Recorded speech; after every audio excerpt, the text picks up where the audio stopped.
আসসালামু আলাইকুম বাংলাদেশ। কি অবস্থা আপনাদের সকলের? আশা করি সবাই অনেক ভালো আছেন। আলহামদুলিল্লাহ আমি আল্লাহর রহমতে অনেক ভালো আছি। তো আমি রাহাত আপনাদের সকলকে স্বাগত জানাই রাহাত টেক জোনের আরটিজি নিউজ নাম্বার 57 এ। তো আজকেও আপনাদের জন্য অনেক দুর্দান্ত নিউজ রয়েছে, যদিও আজকে রবিবার। তাও আপনাদের জন্য প্রায় অনেকটাই ভালো নিউজই রয়েছে।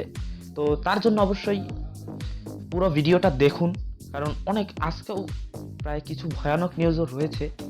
আশা করবো যে পুরো ভিডিওটা দেখবেন, দেখার পরে বলবেন যে কি হচ্ছে। যদি ভালো লাগে অবশ্যই লাইক করে দিবেন, আর যদি ভালো না লাগে তো কি বলবো, ডিসলাইক বাটনটি লাইক বাটনের পাশেই আপনাদের জন্য রাখা রয়েছে।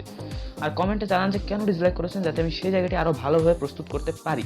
আর হ্যাঁ, আমি কিছুটা দুঃখিত, কারণ কিছু আওয়াজ পাবেন আপনারা, কারণ আমার বাসার সামনে একদম সামনে সিসিটিভি ক্যামেরা লাগানো হচ্ছে, যার ফলে একটু ড্রিলিংয়ের আওয়াজ হচ্ছে বা কথা বলার আওয়াজ হচ্ছে, যার ফলে আপনি একটু আওয়াজ পাবেন। তার জন্য আমি একটু দুঃখিত। তো হ্যাঁ, আমি যে কথা বলছিলাম, আর হ্যাঁ, চ্যানেলে যদি নতুন হন তাহলে সাবস্ক্রাইব করতে তো ভুলবেন না, তাই না? আর বেল আইকনটি অন করে দিবেন, যাতে আমাদের ভিডিওর সকল নোটিফিকেশন আপনার কাছে আপলোড হওয়া মাত্রই চলে যায়। তো চলুন কথা না বাড়িয়ে আমাদের আরটিজি নিউজটা আজকে শুরু করা যাক। তো প্রথমেই বলি ফেসবুক সম্পর্কে। গত 8 তারিখ 2:30 থেকে 4টার মধ্যে আপনারা যারা ফেসবুক ব্যবহার করেছিলেন, অর্থাৎ 2:30 থেকে 5টার মধ্যে, তারা হয়তো কেউই ফেসবুক ব্যবহার করতে পারেননি। না, ফেসবুক নয়, শুধুমাত্র ফেসবুক, মেসেঞ্জার, হোয়াটসঅ্যাপ, ইনস্টাগ্রাম কেউই হয়তো ব্যবহার করতে পারেননি। কারণ এটা তারা ফেসবুক অফিসিয়ালি জানিয়েছে যে তখন আবার একটা সমস্যা হয়েছিল, যার ফলে 2 ঘন্টা ফেসবুক অফ রাখতে হয়েছে। এবং এই কারণে আবার ফেসবুকের অনেকটা আরও হয়তো লস হয়ে গেছে। আর তারা বলছে যে এবারে যদি এরকম কোনো সমস্যা আবার হয়, তাহলে ক্ষমা চাওয়ার জন্য আলাদা এমপ্লয়ি রাখা হবে শুধুমাত্র ক্ষমা চাওয়ার জন্য। তো চিন্তা করে দেখেন, এখন তার হয়তো ঘন ঘন সমস্যাটা হলেও হতে পারে। তো আপনারা জানেন, আপনারা কারা রাত 2:30টার পরে অনলাইনে ছিলেন 5টা পর্যন্ত, আর কারা ফেসবুকের সমস্যা ফেস করেছেন সেটা কমেন্টে জানান। তো ফেসবুক নিয়ে আরও একটা কথা রয়েছে। পৃথিবীর প্রায় 1.5 কোটি মানুষের ফেসবুকের যে তথ্যগুলি প্রত্যেকটা হ্যাকারদের কাছে চলে গেছে। 1.5 কোটি মানুষ, কম কিন্তু নয়। 1.5 কোটি মানুষের যে ফেসবুকের সব তথ্য কিন্তু হ্যাকারদের কাছে চলে গেছে, এবং তারা সেই তথ্যগুলি চড়া দামে বিক্রি করতে যাচ্ছে। তো ফেসবুক এতটাও নিরাপদ এখনো পর্যন্ত হয়ে উঠতে পারলো না, সেটাই হচ্ছে আমার প্রশ্ন। তো এখনো যদি হতে না পারে, আর কখন হবে ফেসবুক? বলা হচ্ছে যে অনেক কিছু অনেক প্রাইভেট মেসেজ করা যায়, অনেক কিছু করা যায়, কিন্তু এখনো পর্যন্ত ফেসবুক আপনার যে তথ্যগুলি সেগুলো হ্যাকারদের কাছে চলে যাচ্ছে। সেটা কেন? সেটা আপনারাই ভালো বলতে পারবেন, যে আপনারাই কি কোনো রকমের ভুল করেছেন কিনা, সেটা আপনারাই জানান কমেন্টে। বা আপনারাই কোনো একটা ব্যবস্থা নিন, যে আপনারাও কোনো প্রাইভেট আপনাদের যে তথ্যগুলি আছে সেগুলো আরও প্রাইভেটলি, আরও সিকিউরিটির সাথে হাইড করুন। তো এটাই হচ্ছে আমার কথা। তো আমি বলবো, একটা ফেসবুকের কথা বলছি, যে এত একটা স্বনামধন্য কোম্পানি এখনো তাদের সিকিউরিটিটা এত উন্নত নয় কেন, সেটা ফেসবুকই বলতে পারবে। এবারে চলে আসি বাংলাদেশি খবরে। বিটিআরসির মহাপরিচালক মোহাম্মদ সায়েম পারভেজ, তিনি কালকে বলেছিলেন যে যদি আপনারা যারা ওয়াইফাই ব্যবহার করেন তাদের জন্য অনেক ভালো একটা নিউজ। যদি সেই ওয়াইফাই প্রোভাইডার আপনার যদি 3 দিন অর্থাৎ ইন্টারনেট কানেকশন বন্ধ রাখে 3 দিন, তাহলে সে সেই মাসের বিল নিতে পারবে না। তো এটা ভালো ব্যাপার। অবশ্যই এটা একটা পদক্ষেপ, যে অনেক সময় আপনারা দেখতে পাবেন যে ওয়াইফাই অনেক সময় বন্ধ হয়ে যায়, অনেক সময় কাজ করে না, অনেক গুরুত্বপূর্ণ সময় কাজ করে না। তো এটা অনেক ভালো ব্যাপার। দেখা যায় এটি কখন চালু হয়। একটি ফোন, অর্থাৎ 6 তারিখ ওয়ালটনের একটি ফোন কিন্তু বাংলাদেশে লঞ্চ হয়ে গেছে, যেটি হচ্ছে ওয়ালটন প্রিমো GH10। এটি একদম বাজেট এন্ট্রি লেভেলের একটা ফোন, প্রায় 8,000 টাকার মধ্যে আপনি এটি পেয়ে যাবেন। এটাতে একটি HD+ ডিসপ্লে রয়েছে, 6.52 ইঞ্চের একটি HD+ ডিসপ্লে রয়েছে।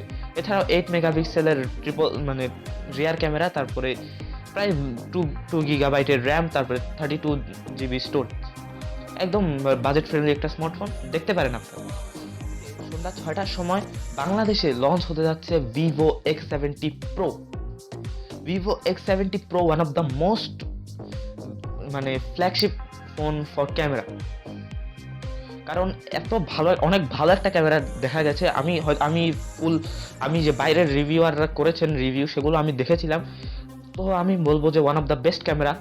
তো বাংলাদেশে ভিভো X70 প্রো লঞ্চ হবে, প্রো প্লাস নয়, প্রো লঞ্চ হবে। তাও প্রোরও ক্যামেরা অনেক ভালো, 50 মেগাপিক্সেলের ক্যামেরা রয়েছে, যেটি স্যামসাংয়ের সেন্সর।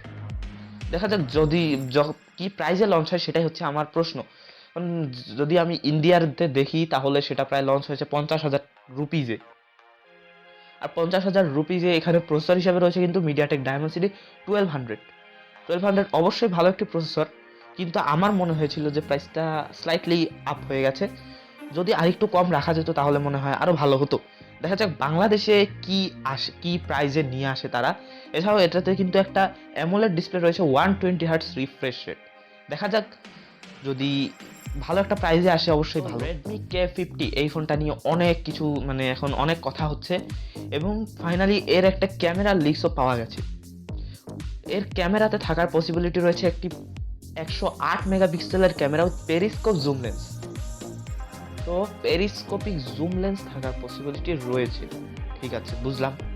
তো 108 মেগাপিক্সেলের ক্যামেরা, এটা কি Mi 11T Pro যে রিব্র্যান্ডেড হয়ে আসছে, সেটাই হচ্ছে আমার প্রশ্ন। সেটা আপনাদেরও মনে হতে পারে, কারণ যে স্পেসিফিকেশনসগুলো দেখলাম এখনো পর্যন্ত, প্রায় Mi 11T যে স্পেসিফিকেশন হুবহু সেই স্পেসিফিকেশনের সাথে মিলে যায়। দেখা যাক যদি এভাবেই আসে, অবশ্যই আপনারা জানতে পারবেন। 9RT একদম ফ্ল্যাগশিপ একটি ফোন, 13 তারিখ লঞ্চ হবে। আমি কালকে টেক নিউজে সরাসরি শেয়ার করে দিয়েছি, এবং এতে কি কি থাকবে সেটা মানে OnePlus অফিসিয়ালি কনফার্ম করে দিয়েছে। এটা থাকবে কোয়ালকম স্ন্যাপড্রাগন 888, তারপর একটি AMOLED display, E4 AMOLED display, 120 হার্টজের রিফ্রেশ রেট, 50 মেগাপিক্সেলের ট্রিপল ক্যামেরা সেটআপ, তারপর রয়েছে 4500 mAh ব্যাটারি, 65 ওয়াটের ফাস্ট চার্জিং সিস্টেম। তো ওয়ান অফ দ্য মোস্ট, মানে বলতে পারেন যে ফ্ল্যাগশিপ একটা ফোন, ফ্ল্যাগশিপ কিলার একটা ফোন। যদি ভালো একটা প্রাইজে লঞ্চ হয়ে যায়, অবশ্যই ভালো ফোন হবে, এবং OnePlus হয়তো তাদের যে মানে কিছু ট্রাবল রয়েছে সেগুলো হয়তো কাটিয়ে উঠতে পারবে। দেখা যাক। 19 অক্টোবর লঞ্চ হতে যাচ্ছে গুগল পিক্সেল 6 প্রো, তারপরে আরগুলো পরে বলছি। গুগল পিক্সেল 6 আর 6 প্রো লঞ্চ হতে যাচ্ছে, আমি সেটা কালকেও বলে দিয়েছি। তো গুগল পিক্সেল 6 আর 6 প্রো এই লঞ্চ ইভেন্টে আরও একটি ফোন লঞ্চ হবে, যেটি হচ্ছে pixel fold. Google pixel fold এই ফোনটি কিন্তু লঞ্চ হয়ে যাবে। তো আমরা জেনেছিলাম যে গুগল পিক্সেল ফোল্ড এই ফোনটি লঞ্চ হবে, হয়তো দুইটি ফোন লঞ্চ হবে, মানে দুইটি ফোন নয়, এই বছর একটি ফোন লঞ্চ হবে, আগামী বছরের শুরুতে হয়তো আরেকটি ফোন লঞ্চ হয়ে যাবে। সো ভালো একটি, দেখা যাক যদি পিক্সেল ফোল্ড, তো তার মানে গুগলের একটি ফোন, হয়তো অনেক রেপুটেশন থাকবে। দেখা যাক যদি লঞ্চ হয়, অবশ্যই কি কি স্পেক্স রয়েছে সেগুলো আপনারা জানতে পারবেন। একটি পেটেন্ট ফাইল শেয়ার করেছে, যেটি হচ্ছে অ্যাপলের ফোল্ডিং ফোনের, এবং একটি স্লাইড করে এটি ফোল্ডিং ফোন না বলে স্লাইডিং ফোনও বলা যেতে পারে। তো এরকমই একটি ফোন, কিন্তু এটি কখন আসবে এটা এখনো পর্যন্ত ক্লিয়ার নয়, শুধুমাত্র একটি পেটেন্ট ফাইল হয়েছে। পেটেন্ট এখন সেটা আসতে 2 বছরও লাগতে পারে, 5 বছরও লাগতে পারে, 10 বছরও লাগতে পারে, 20 বছরও লাগতে পারে। তো দেখা যাক, যদি আসে অবশ্যই আমরা জানাবো, যদি আমি বেঁচে থাকি। লঞ্চ করে দিয়েছে তাদের নতুন একটি প্রসেসর, যেটি হচ্ছে মিডিয়াটেক ডায়মেনসিটি 920। এটা আমার যে স্পেসিফিকেশন, সেটা প্রায় আপনার যে কোয়ালকম স্ন্যাপড্রাগন 778 এটার সাথে কম্পিট করার জন্য আসছে। এবং এর যে এটা হচ্ছে 6 ন্যানোমিটার ফেব্রিকেশনের তৈরি। এতে 2টি কোর রয়েছে, কর্টেক্স A70 X70, আর যেটা আপ টু 2.5 গিগাহার্টজের উপর ক্লক, আর 6টি কোর রয়েছে কর্টেক্স A55। তো এগুলো একদম যে স্পেসিফিকেশন, সেটা সরাসরি কোয়ালকম স্ন্যাপড্রাগন 778 এর মতোই। তো এটা কোন ফোন নিয়ে আসে, রেডমি না রিয়েলমি, সেটাই হচ্ছে দেখার বিষয়। আজকের আরটিজি নিউজ, আশা করবো যে নিউজগুলি অনেক ভালো লেগেছে। ভালো লাগলে কি করতে হবে, একটি লাইক করে দিন, আর ভালো না লাগলে ডিসলাইক বাটনটি, আগেই বলেছি যে আপনাদের পাশেই রয়েছে। আর কমেন্টে জানান যে কি সমস্যা হয়েছে, কি ভুল হয়েছে, সেটাও আমাকে জানিয়ে দিন। আর হ্যাঁ, চ্যানেলটি সাবস্ক্রাইব করতে ভুলবেন না, যাতে আমি আরও মানে আপনাদের যে উৎসাহ সেটা আমি পাই। এবং হ্যাঁ, ভিডিওটি শেয়ার করবেন, কারণ আপনাদের অনেক বন্ধুই আছে হয়তো টেকনোলজি লাভার, তারা এরকম অনেক নিউজই শুনতে চান।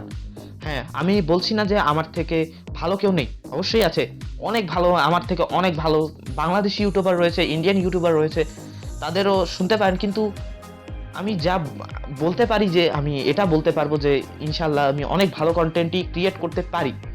যতটুকু আমার সাধ্য আছে ততটুকু আমি ক্রিয়েট করতে পারি, এবং সেটাই আশা করবো যে উৎসাহ দিবেন এবং বন্ধুদের সাথে শেয়ার করবেন। আর হ্যাঁ, চ্যানেলটি সাবস্ক্রাইব করতে ভুলবেন না। আমি চলে আসবো আগামীকাল আপনাদের জন্য সম্পূর্ণ নতুন একটি ভিডিও নিয়ে। Till then, stay home, stay safe and make your own world of technology. আসসালামু আলাইকুম।